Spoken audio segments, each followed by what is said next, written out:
नमस्कार, मैं हूं कौशलेंद्र झा और आप देख रहे हैं केकेएन लाइव। खबरों की खबर और लीक से हटकर खबर के इस सेगमेंट में आज हम ईवीएम की विश्वसनीयता पर उठ रहे सवालों की पड़ताल करेंगे। सवाल ये कि क्या ईवीएम हैक हो सकता है? क्या ईवीएम में कोई ऐसा डिवाइस लगा है जिसकी मदद से वोट को मैनिपुलेट किया जा सकता है, या इसमें छेड़छाड़ की अन्य और कोई गुंजाइश संभव है?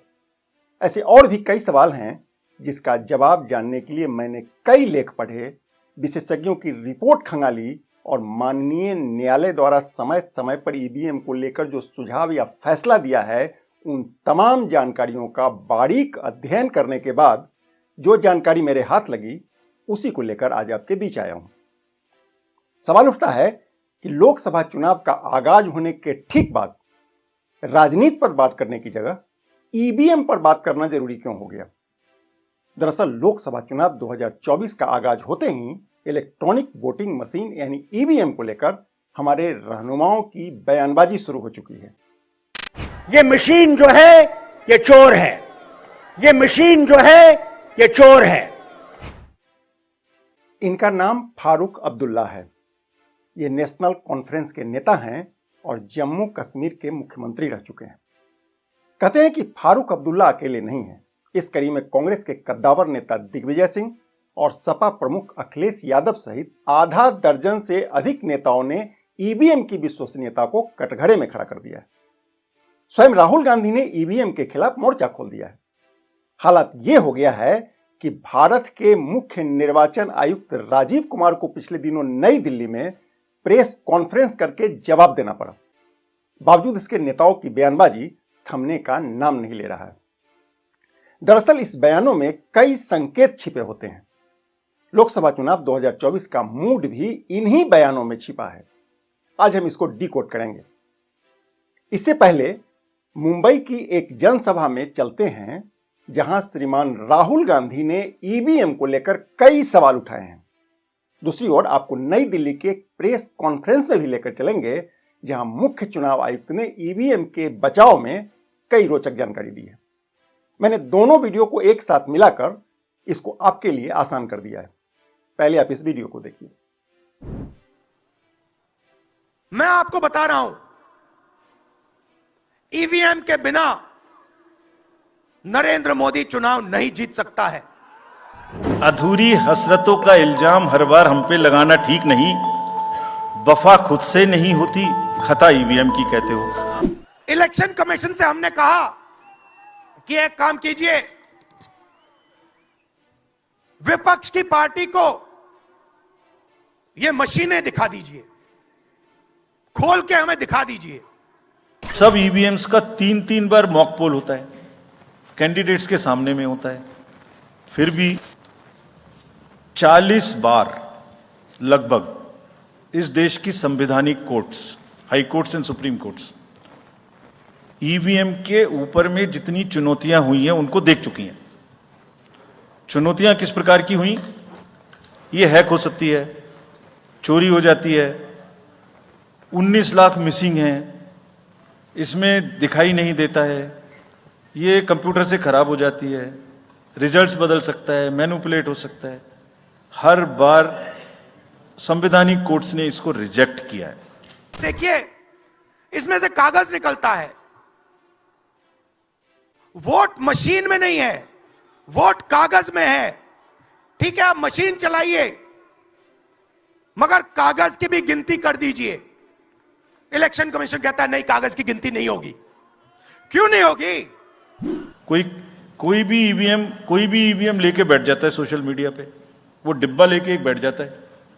और आजकल एक नया ट्रेंड शुरू हुआ है, वो थोड़ा सा एक्सपर्ट भी बन जाता है। आजकल 1-2 एक्सपर्ट भी चल रहे हैं सोशल मीडिया पे। वो कहाँ की डिग्री हैं, कहाँ के एक्सपर्ट हैं, थोड़ा देखना भी चाहिए।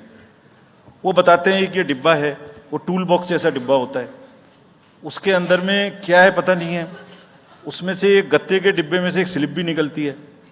वो धरना भी हो जाता है कि ये स्लिप बदल गई, मैंने यहाँ बटन दबाया था और यहाँ ही गलत निकल गई। भाई आपने क्या दबाया था, किसी को बताया था क्या?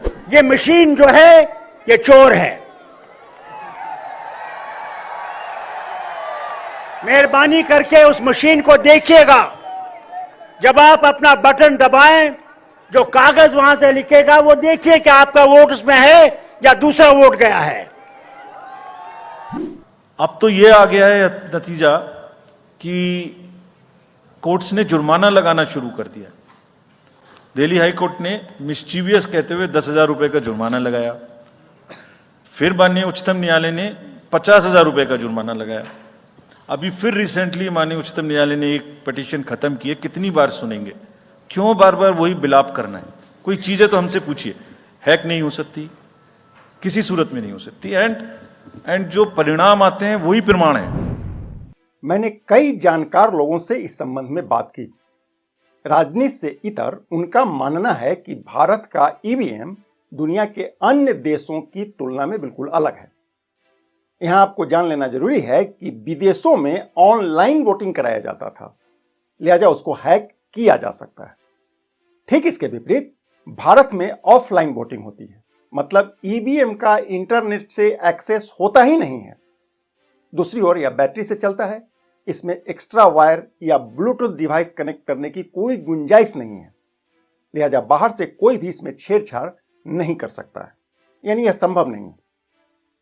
आप एक बात ठीक से समझ लीजिए, जो डिवाइस इंटरनेट से कनेक्ट है या उसमें कनेक्ट होने की गुंजाइश है वही हैक हो सकता है, जबकि भारत में इस्तेमाल होने वाली ईवीएम में इंटरनेट को एक्सेस करने का कोई डिवाइस लगा ही नहीं हुआ है। मतलब हैक होने की बात बिल्कुल गलत है, इससे गुमराह होने की जरूरत नहीं है। अब आते हैं दूसरे सवाल पर।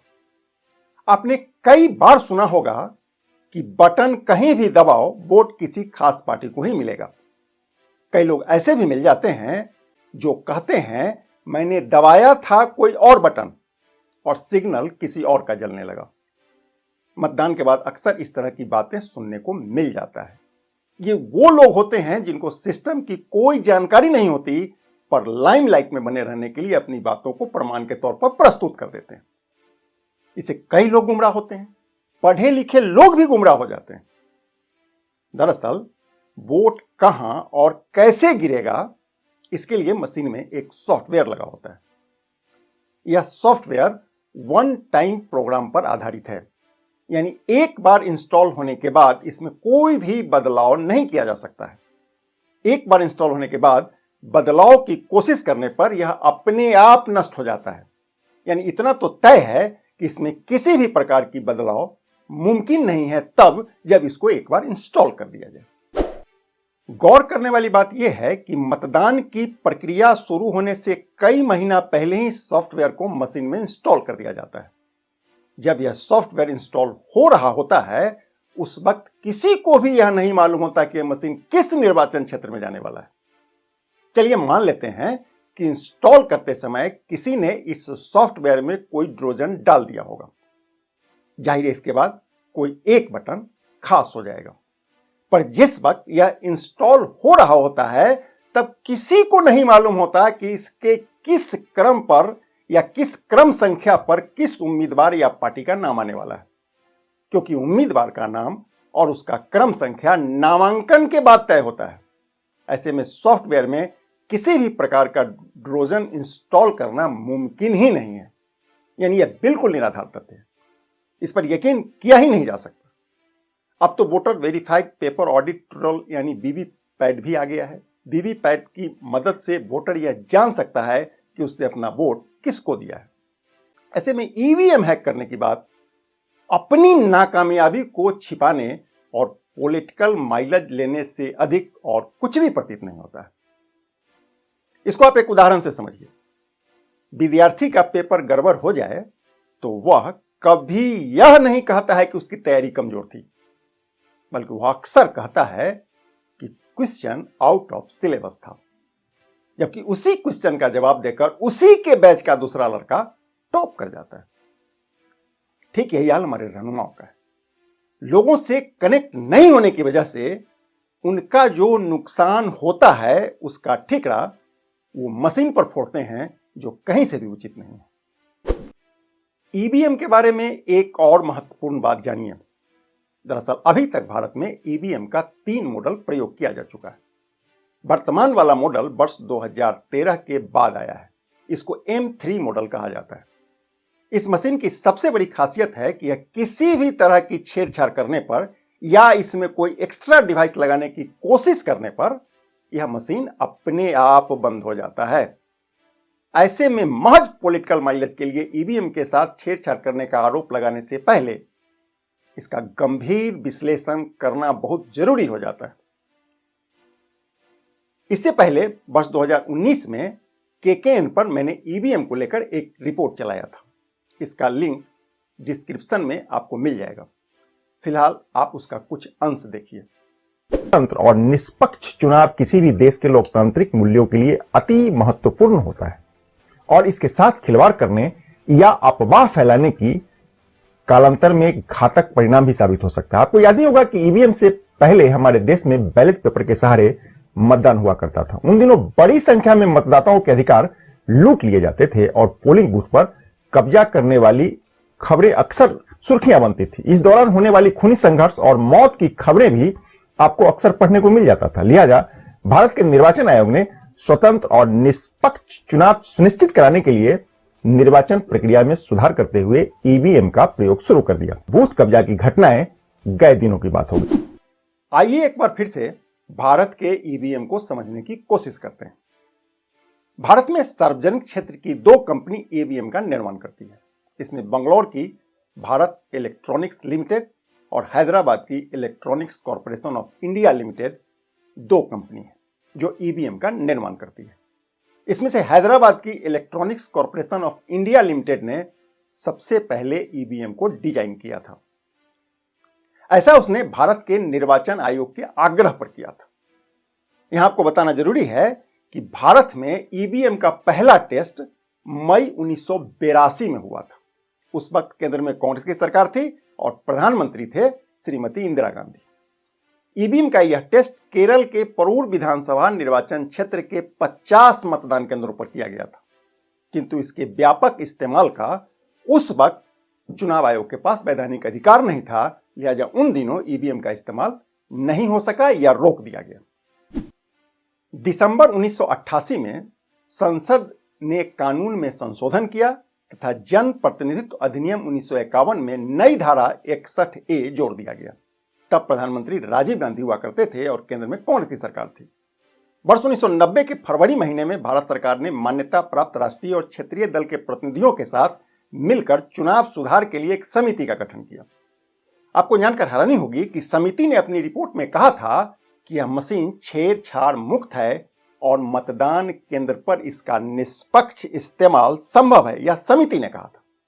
उन दिनों केंद्र में जनता पार्टी की सरकार थी और बीपी सिंह प्रधानमंत्री हुआ करते थे। रिपोर्ट मिलने के बाद 24 मार्च 1992 को नरसिम्हा राव की सरकार ने ईवीएम के इस्तेमाल के लिए अधिसूचना जारी कर दिया था। इसके बाद निर्वाचन आयोग हरकत में आ गई और नई इलेक्ट्रॉनिक वोटिंग मशीन के वास्तविक इस्तेमाल के लिए तकनीकी विशेषज्ञों का एक समिति गठित कर दिया।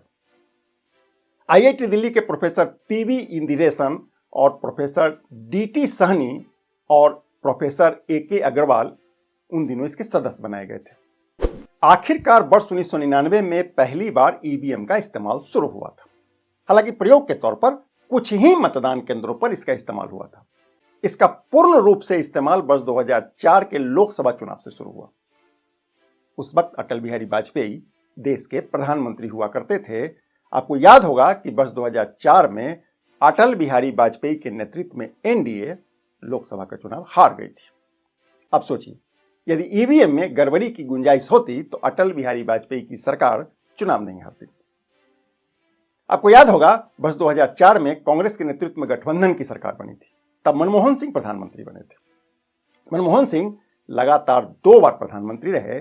फिर वर्ष 2014 और 2019 के लोकसभा चुनाव में बीजेपी की अगुवाई में नरेंद्र मोदी प्रधानमंत्री बने।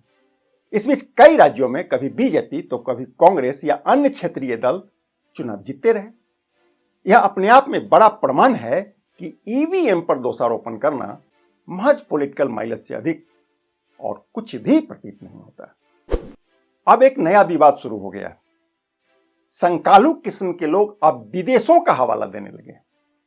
नेताजी कहने लगे हैं कि विदेशों में ईवीएम पर रोक है, ऐसे में भारत में भी इस पर रोक होना चाहिए। अब इसकी भी सच्चाई जान लीजिए। हाँ, यह सच है कि जर्मनी में ईवीएम के इस्तेमाल पर रोक लगा दिया गया है।